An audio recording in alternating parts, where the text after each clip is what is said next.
ರಾಜ್ಯಪಾಲರಿಗೆ ಪಾಠ ಕಲಿಸಲೇಬೇಕು ಅಂತ ಹಠಕ್ಕೆ ಬಿದ್ದಿದೆ ಸರ್ಕಾರ, ಇದು ಸ್ಪಷ್ಟ. ಸೊ ಈ ವಿಚಾರದಲ್ಲಿ ಕಾನೂನು ಸಮರಕ್ಕೆ ಅವಕಾಶ ಇದೆಯಾ? ಇದ್ರ ಬಗ್ಗೆ ನಿನ್ನೆಯಿಂದ ವ್ಯಾಪಕ ಚರ್ಚೆಗಳು ವಿವಿಧ ಕಾನೂನು ಪಂಡಿತರ ಮೂಲಕ ಆಗ್ತಾ ಇದೆ.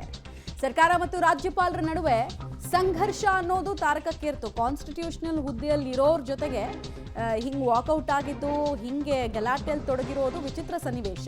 ನಿನ್ನೆ ಕ್ಯಾಬಿನೆಟ್ನಲ್ಲೂ ಈ ಬಗ್ಗೆ ಚರ್ಚೆ ಆಗಿದೆ.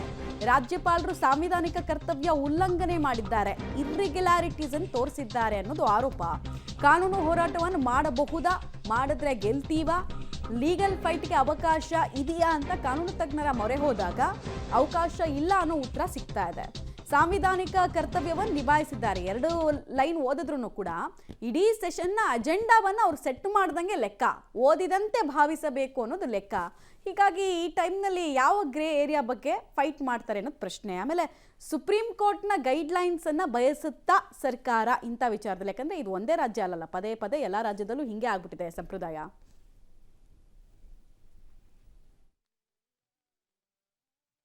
ಸನ್ಮಾನ್ಯ ರಾಜ್ಯಪಾಲರು ಪ್ರತಿ ವರ್ಷದ ಆರಂಭದಲ್ಲಿ ಜಂಟಿ ಅಧಿವೇಶನ ಸೇರಿದಾಗ ಜಂಟಿ ಅಧಿವೇಶನ ಉದ್ದೇಶಿಸಿ ಭಾಷಣ ಮಾಡ್ತಕ್ಕಂಥದ್ದು ಸಂವಿಧಾನದ ರೀತಿಯ ರಾಜ್ಯಪಾಲರ ಕರ್ತವ್ಯ.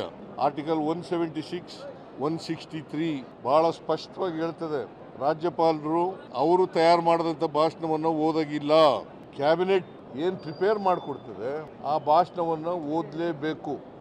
ಕೇಂದ್ರ ಸರ್ಕಾರ ಅವರ ಮಾಡಿರ್ತಕ್ಕಂಥ ತಪ್ಪನ್ನು ಮುಚ್ಚಿಕೊಳ್ಳಲಿಕ್ಕೋಸ್ಕರ ರಾಜ್ಯಪಾಲರ ಕೈಲಿ ಬೇರೆ ಭಾಷಣವನ್ನು ಓದಿಸಿದ್ದಾರೆ.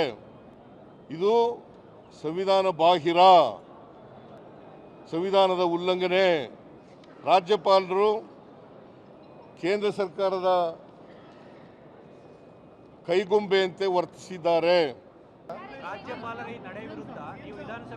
ಇಲ್ಲ, ನಾನು ಈಗ ಕೂತ್ಕೊಂಡು ಮಾತಾಡ್ತೀನಿ, ಬೇರೆ ಮಂತ್ರಿಗಳ ಜೊತೆ ಮಾತಾಡ್ತೀನಿ, ಲಾ ಮಿನಿಸ್ಟರ್ ಜೊತೆ ಮಾತಾಡ್ತೀನಿ.